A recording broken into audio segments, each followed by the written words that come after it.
Hey, what's going on, everybody? Welcome back to the edit place. And hello, you can actually see me in this tiny little bubble that I can move around the screen. So today we're going to be talking about Descript. This is actually based on a video I saw a handful of months ago from 𝗚𝗦𝗙𝗙, who is an awesome creator, creates a ton of editing tutorials and really cool insights on the latest and greatest in video editing software. And so I saw he posted a video about this, and so I wanted to check it out. If you want to see like a really in-depth kind of look into all of Descript's features, then I suggest you check out his video. I'll leave it linked in the description down below. But I want to kind of pop through my favorite features that I was kind of surprised by, and this is actually my first time using it, so this is also a reaction as to how easy it is to use, how well do the features actually work. So I kind of just want to show you live, almost as if this were just like a raw live stream or something. So I've got Descript downloaded. The only thing I've done is started a trial for the Pro, so that way we could test out the features. And then I did a quick screen record test just to make sure it was recording audio, so I didn't do this entire thing and have it be wasted. So yeah, it looks pretty simple thus far. Let's see here. What do we want to do? We want to start a new project. Now, if you have no idea what Descript is, it is apparently an entire new way to do video editing. Basically, it's a text editor meets video editing NLE. And I'm curious about it because it looks to be good in the sense that it offers some really new innovative features, but it still has pro access, meaning you can export to professional editors like Final Cut and Premiere. We'll get into that in a little bit, but there's a lot of software out there that has like a really cool standout feature, but then they have no way to actually kind of work with other pro applications, and that's just not very good for a pro workflow. So let's just call this test video. Create project, and then we can see we got this nice little thing here. We can straight up start typing. I guess if we were transcripting something for audio, or we can drag audio or video into here. And I'm actually going to not give it an easy video. I'm going to give it my Pocket 6K Pro review from my main channel. This is a 30+ minute video. And as you can see here, even 12 days later, YouTube still has not auto-generated subtitles. And so I figured this would be good to be able to grab subtitles from. So I'm going to take my final video, and we can see down here that's adding the file. And while it does that, I want to point out, I really like this bubble thing. Jay said it in his video. I normally don't do this picture-in-picture stuff because if I'm doing a review or a tutorial in like Resolve, I'm always scared to be covering up some important information. So the fact that I can move this around while recording is really helpful. And I also do agree with him that I wish I could resize it, make it a little bigger when I want to, make it smaller, but is what it is. So let's just give this a minute while it adds file. By the way, Descript has a screen record feature. So if I haven't said that already, that's what I'm using to do it. And yeah, I guess I'm going to have to do some editing because this may take a while because it's a pretty big file. Oh, I forgot how big this file was. Yep, that's a 26 gig video file. Fun. Well, I said I wasn't going to give it an easy video to utilize, so that's that.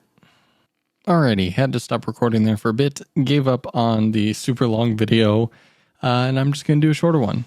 Sorry about it, but we'll talk about the same features. So I'm just going to drag in a little bit of a simpler video here, and let's see. We are now re-adding the file, and oh, it's already done. Boom. Okay, so let's see, transcribe one file. Up to 95% accurate. I do believe you can also choose white glove, which is where basically you can pay, I think it was $2 a minute for an actual person to go in and transcribe it. That's going to be up to 99% accurate. We're just going to do the automatic one for now. And we can see it transcribing here. We can see a progress bar.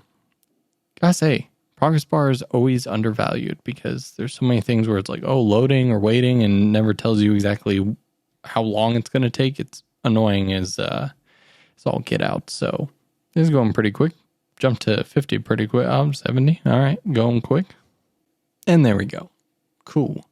So now we can see here that we have a 95% accurate screen. Let me read through this real quick. Let's see how it sounds. Hey, what's going on, everybody? Welcome back to the Edit Place. And today I love the animation and the fact that like when you play, it highlights the word you're on. Also, it's nice to see the waveform and the word attached to it. That's really cool. Anytime you see a good waveform, this feels very pro. About one of my new favorite plugins for DaVinci Resolve. And then one of the cool things here is if you notice the blue underline, it's basically looking for, what does this call it? Filler words. So just like I just said, I do that a lot, unfortunately. And so basically you can go in and it will detect the filler words. You can say remove and it will highlight all of them. Again, I do it a lot. See, I just did it again. So hard. Oh, almost did it. And so now you can go apply to all, and it's literally going to remove all those filler words. And again, if you don't know what Descript is doing, it is literally editing the video based on the text changes that we're doing. It is crazy. Like, props to whoever even thinks of this. Like, if I were to think of like, I really want to create a video editing software that's really innovative, I would have never in a million years thought, let me make a super advanced like AI text editor, video editor combination. Like, that's just crazy to me, but it's crazy awesome. Now it looks like right above the timeline here, we have some very basic tools for editing. So you do have a blade tool. So it looks like you can cut just like you would in a normal editor.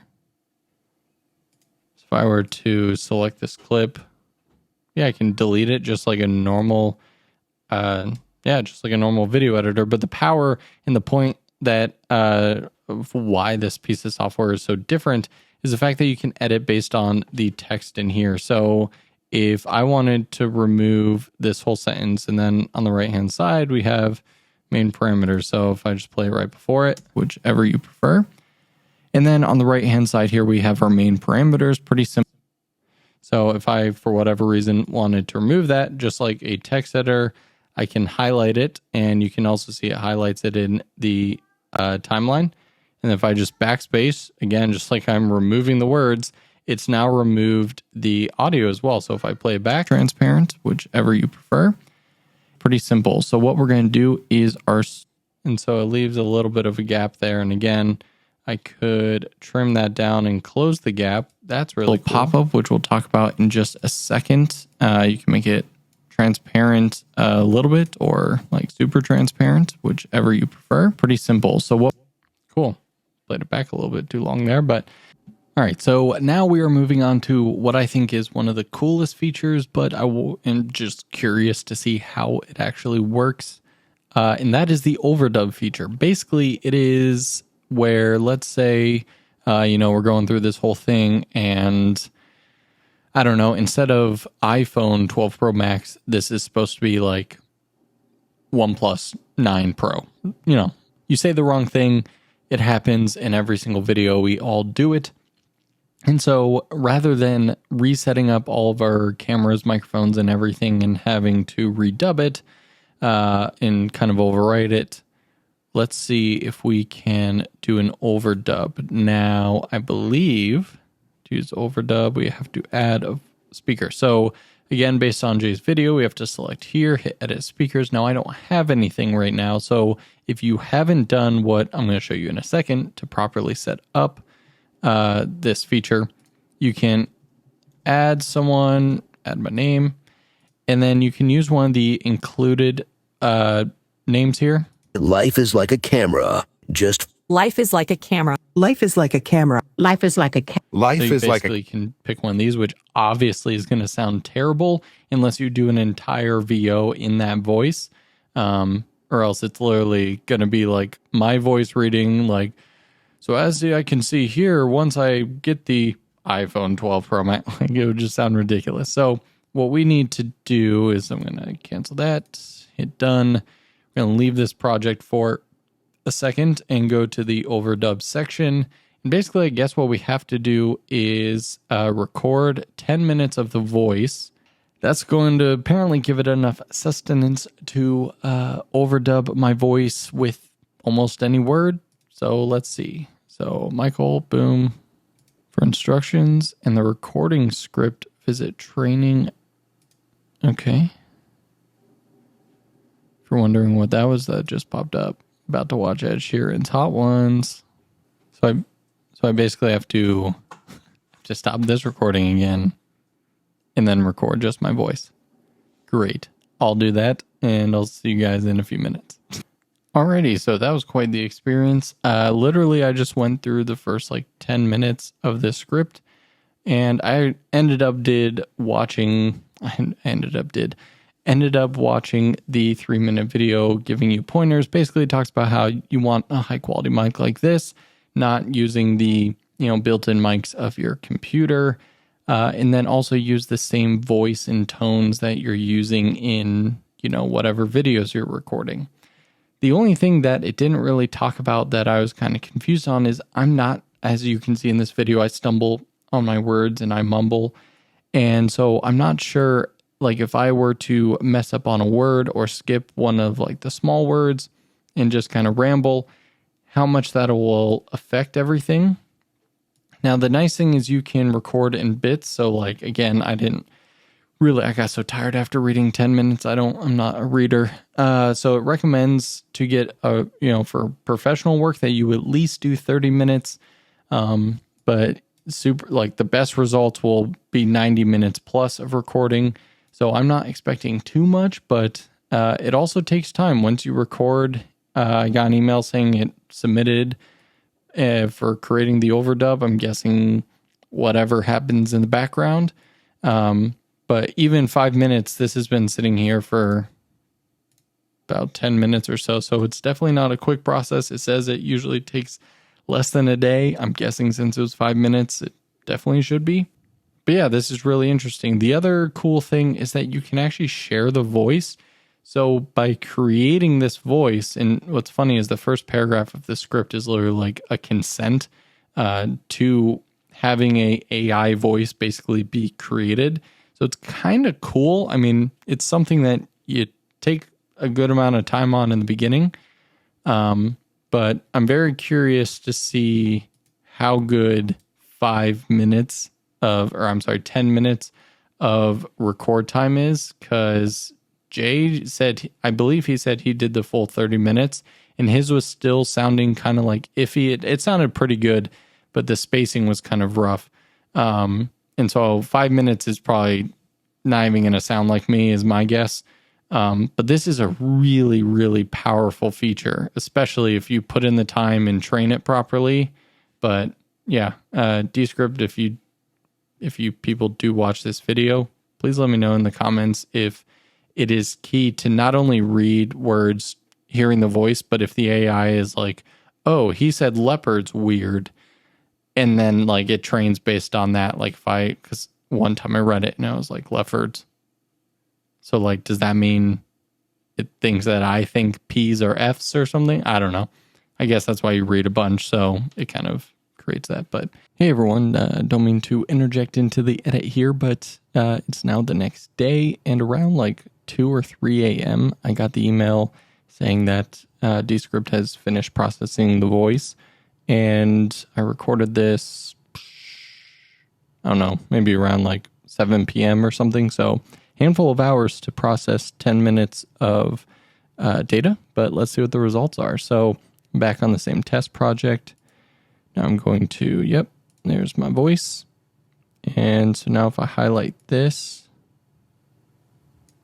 let's listen to it first. Right, we have a iPhone 12 Pro Max, and so iPhone 12 Pro Max, and let's overdub it.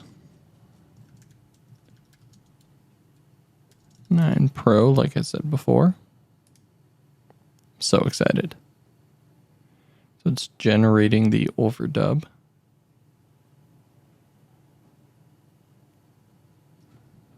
All right, let's see how this sounds. Of course, log raw. And then on the right, we have a OnePlus 9 Pro. And this is... What? Sorry, I'm amazed. Science, of course, log raw. And then on the right, we have a OnePlus 9 Pro. And this is shot in the Filmic Log 3. That sounded so good. That's... I don't know about you guys, but to me, that was like my voice. That was kind of trippy. It's kind of trippy hearing yourself when you know you didn't say words. It's kind of scary, actually.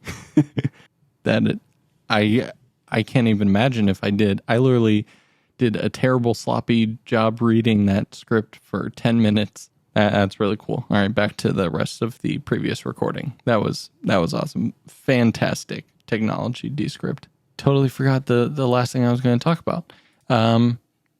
Just kind of continuing on that note of this is not a joke. So when you go to share it, you can share like the project with people and invite them. But if you go to export, you have quite a few options. You can just straight up export it as a finished video file or audio file from here. But as I talked in the very beginning of this video, the problem that I have with most innovative software like this is they don't have a direct connection to actual professional software. And this doesn't have a DaVinci. Little sad about that. But you can export as Premiere, Final Cut. Honestly, if it does an XML, you may be able to. I wonder if it would import into DaVinci. That'd be interesting. But the fact that you can do so many powerful things in here and then still export it to then finish in a true professional NLE, because I'm sorry, this is not, at least now, a full, like, no one's going to edit a movie in Descript. Maybe someone will. You can tell me shut up. But the other important thing is you can export subtitles. So like I mentioned, my one YouTube video, YouTube didn't generate the auto captions, and this did it in about 30 seconds or so, creating subtitles. So, or I guess the 30-minute video is taking longer, but still faster than 12 days that YouTube's taking on it. So there's that. Anyway, I hope you guys enjoyed this video. And yeah, let me know what other kind of cool, innovative video editing software I should check out. And yeah, don't forget to get subscribed, comment, all the things you're supposed to do on a YouTube video. See you guys in the next video.